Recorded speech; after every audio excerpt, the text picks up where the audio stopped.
The distorted sounding guitar is one of the most iconic sounds in music, and it has a very interesting history and use. So let's go and break it down.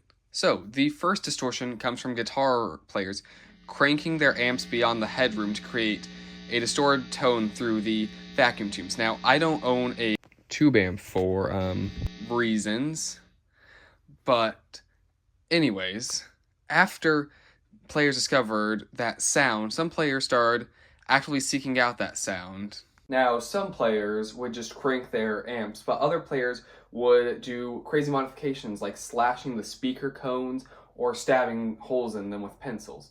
And eventually this led to the creation of the first distortion pedal. And since the creation, there have been many designs of distortion pedals throughout the years.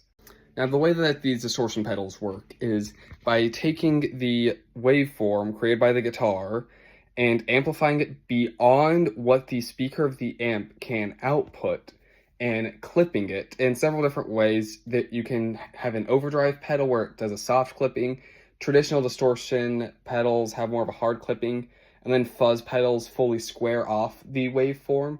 But the idea remains the same of amplifying the waveform beyond what the amp can produce to create those harmonic overtones and give that classic distorted sound.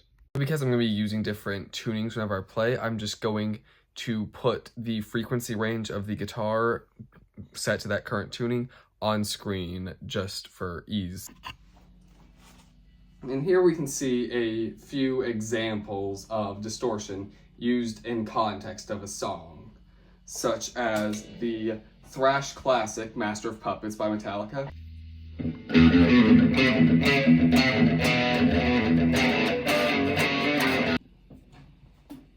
My Own Summer Shove It by Deftones.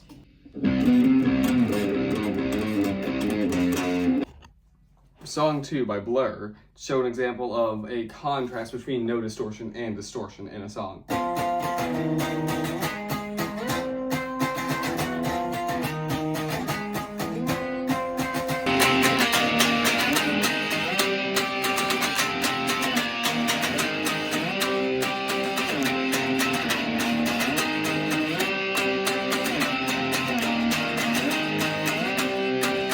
As for just some issues, you just have like usually just basic electronic issues. Maybe the circuitry gets a little messed up or something gets fried, or a lot of times what I have, I'm just not plugged in.